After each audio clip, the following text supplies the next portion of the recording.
ஞானானந்தமயம் தேவம் நிர்மலஸ்படிகாகிருதிம் ஆதாரம் சர்வ வித்யானாம் ஹயக்ரீவம் பாஸ்வகே. நெக்ஸ்ட் ஜென் டிவி நேயர்களுக்கு அஸ்ட்ரோ கேஎஸ் ஐயங்காரின் பணிவான நமஸ்காரங்கள்.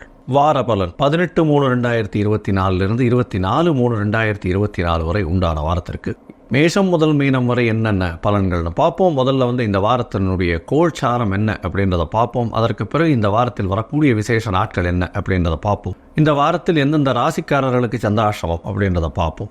முதல்ல இந்த வாரத்தினுடைய கோல்சாரம் அப்படின்றத பார்க்கும்பொழுது காலபுருஷ தத்துவத்தின் முதல் ராசியான மேஷ ராசியில் குரு பகவானும், 6ஆம் இடத்தில் அதாவது கன்னியில் கேது பகவானும், கும்பத்தில் சனி சுக்கிரன் மற்றும் செவ்வாய், மீனத்தில் சூரியன் புதன் மற்றும் ராகு.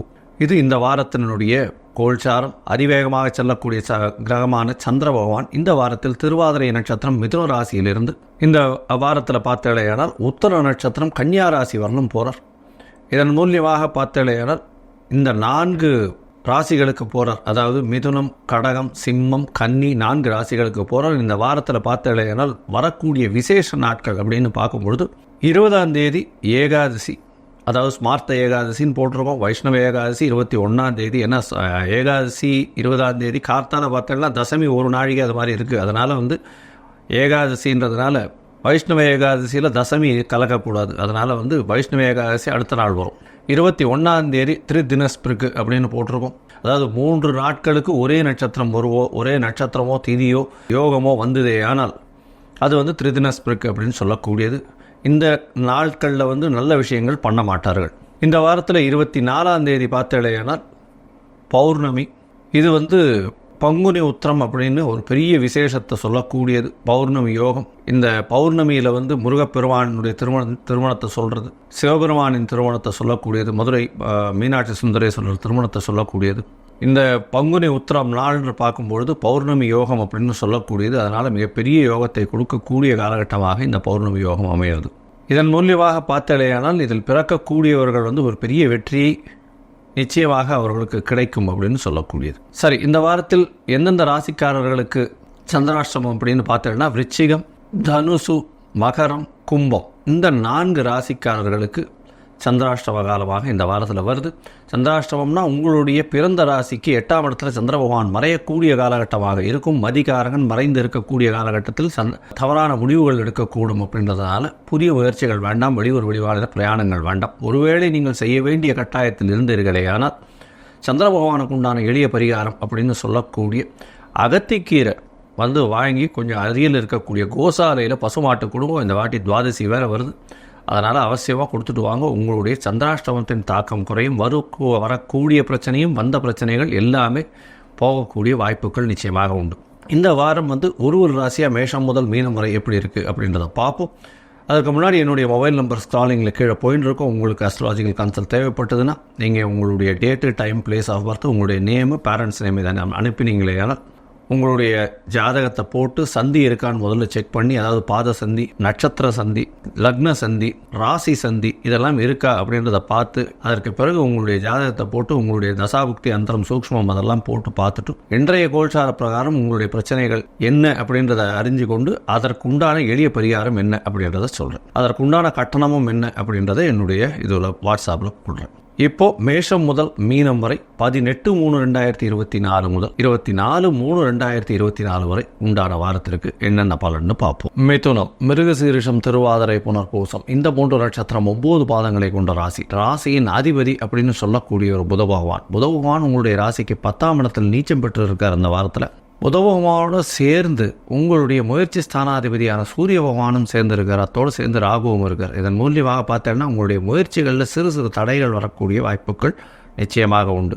உடல் நலத்தில் கொஞ்சம் பிரச்சனை இருக்கும். மிதுனராசிக்காரர்கள் உடல் நலத்தை கொஞ்சம் ஜாகிரதையாக பார்த்துக்கோங்க. ஏன்னா புத பகவான் நீச்சம் பெற்று இருக்கார், ராகுவோட சம்பந்தத்தில் இருக்கிறதால உடல் நலத்தில் சற்று பிரச்சனைகள் இருக்கும்.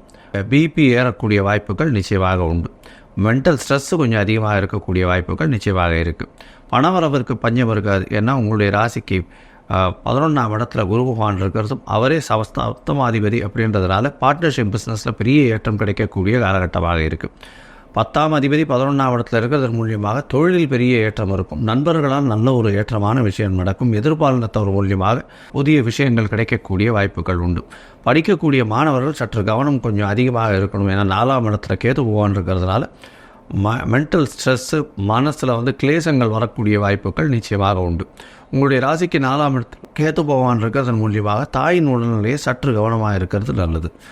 உங்களுடைய ராசிக்கு பார்த்தாலேனால் 9ஆம் இடத்துல சனி, சுக்கிரன் மற்றும் செவ்வாய் பகவான் இருக்கார். இவர் 6ஆம் அதிபதி, 6-11 அதிபதி உங்களுடைய ராசிக்கு 9ஆம் இடத்துல இருக்கிறது ரொம்பவும் விசேஷம். படிக்கக்கூடிய மாணவர்கள் நிச்சயமாக வெளிநாட்டுக்கு பார்த்து கொண்டிருந்தார்களே ஆனால் மேல் படிப்புக்கு போகக்கூடிய வாய்ப்புகள் நிச்சயமாக உண்டு. வேலையின் சம்பந்தமாக வெளிநாடு போகக்கூடிய வாய்ப்புகள் உண்டு. குடும்பத்தை விட்டு பிரிந்து செல்லக்கூடிய வெளியூர், வெளிமாநிலம், வெளிநாடு பிரயாணம் செல்லக்கூடிய வாய்ப்புகள் இந்த மிதுன ராசிக்காரர்களுக்கு இருக்குது. மிதுன ராசிக்காரர்கள் அதுவும் அதிவேகமாக செல்லக்கூடிய, அதாவது சந்திர பகவான் இந்த வாரம் உங்களுடைய ராசியிலேயே ஆரம்பிக்கிறார். அதாவது 19ஆம் தேதி மத்தியானம் வரலும், அதாவது சாயந்தரம் ஒரு 5:30 மணி வரலும் உங்களுடைய ராசியிலே இருக்கார். அதாவது 18/3/2024 24/3/2024 வரலும் உண்டான வாரத்தில் சந்திர பகவான் உங்களுடைய ராசியிலே இருக்கக்கூடிய காலகட்டம். 19ஆம் தேதி சாயந்தரம் ஒரு 5:30 மணி வரலும் இருக்கார். இந்த காலகட்டத்தில் 2ஆம் அதிபதி உங்களுடைய ஸ்தானத்தில் இருக்கிறதுனால குடும்பத்துக்குன்னு சில இதெல்லாம் செலவு பண்ணுவீங்க. வீட்டை அழகுபடுத்துறதுக்கு செலவு பண்ணக்கூடிய காலகட்டம். உங்களுடைய ராசியிலேயே ராசிக்கு 2ஆம் இடத்துல சந்திர பகவான் வரார். ஆட்சி பெற்று போயிருக்கக்கூடிய சந்திர பகவானாக இருக்கார். இந்த காலகட்டத்தில் பார்த்தலையானா உங்களுடைய ராசிக்கு 2ஆம் இடத்துல பண வரவிற்கு பஞ்சம் இருக்காது. ஏன்னா பௌர்ணமி நெருங்கக்கூடிய ஒரு நிலவுன்றதுனால பண வரவிற்கு பஞ்சம் இருக்காது. குடும்பத்தில் நல்ல மகிழ்ச்சி இருக்கும். குடும்பத்தில் கணவன் மனைவியிலேயே நல்ல ஒரு ஒற்றுமை இருக்கக்கூடிய காலகட்டமாக இருக்கும். பேச்சில் நல்ல ஒரு நளினம் இருக்கக்கூடிய காலகட்டமாக இருக்கும். உங்களுடைய ராசிக்கு பார்த்தேன்னா சந்திர பகவான் 22ஆம் தேதி அதிகாலை ஒரு 3:30 மணி வரலும் இருக்கார். அதற்கு பிறகு 3ஆம் இடத்துக்கு போகிறார். 3ஆம் இடத்துல போகும்பொழுது குருவினுடைய பார்வையில் இருக்கக்கூடிய காலகட்டம். குருவினுடைய பார்வையில் இருக்கக்கூடிய காலகட்டம்ன்றதுனால 3ஆம் இடம் வலுத்து போகிறது. இருந்தாலும் 3ஆம் அதிபதி 10ஆம் இடத்துல இருக்கிறதுனால புதிய முயற்சிகள் எடுக்கும் பொழுது கவனத்தோடு எடுக்கிறது. அந்த புதிய முயற்சிகள் மூலியமாக வெற்றிகள் நிச்சயமாக கிட்டக்கூடிய வாய்ப்புகள் உண்டு. இளைய சகோதரர் மூலியமாக நல்ல ஒரு ஏற்றம் கிடைக்கக்கூடிய காலகட்டமாக இருக்கும். காதில் சிறு சிறு பிரச்சனைகள் நிச்சயமாக அது நல்லபடியாக போகக்கூடிய வாய்ப்புகள் உண்டு. உங்களுடைய ராசிக்கு பார்த்தீங்கன்னா 24ஆம் தேதி மதியம் ஒரு 3:30 மணி வரலும் இருக்கக்கூடிய சந்திர பகவான் 4ஆம் இடத்துக்கு போகிறார். அது 24ஆம் தேதி மதியத்திலிருந்து 25ஆம் தேதி வரலும் 27ஆம் தேதி வரலும் இருக்கக்கூடிய காலகட்டம். அப்பொழுது பௌர்ணமி யோகம் அமையிறது. சூரியனும் சந்திரனும் 180 பாகையில் இருக்கக்கூடிய காலகட்டமாக இருக்குது. இருந்தாலும் கேதுவோட சம்பந்தத்தில் இருக்கிறதுனால அந்த அளவுக்கு ஒரு பெரிய ஏற்றத்தை கொடுக்காது. பொதுவாக பார்த்தீங்கன்னா இந்த வாரம் உங்களுடைய மிதுன ராசிக்காரர்களுக்கு உடல் நலத்தில் சற்று கவனமாக இருக்கிறது நல்லது. பணவரவிற்கு பஞ்சம் இருக்காது. உடல் நலத்தில் கொஞ்சம் ஜாகிரதையாக இருக்கிறது ரொம்பவும் நல்லது. படிக்கக்கூடிய மாணவர்கள் ஒரு வேளைக்கு 2 தரம் படிக்கிறது ரொம்பவும் நல்லது. ஏன்னா மறந்து போகக்கூடிய வாய்ப்புகள் நிச்சயமாக உண்டு. நீங்கள் அருகில் இருக்கக்கூடிய விநாயக பெருமானை வழிபட்டு வாங்க. கண்டிப்பாக விநாயகரை சுற்றிட்டு வர்றதும், அதை தவிர இந்த வாரத்தில் பௌர்ணமி வர்றதுனால சத்யநாராயண பூஜை பண்ணிட்டு வாங்கும். இது உங்களுடைய ஏற்றத்திற்கு நல்லபடியாக வழிவகுக்கும் அப்படின்றத சொல்கிறேன். லோகா சமஸ்தா சுகினோ பவந்து. நன்றி, நமஸ்காரம்.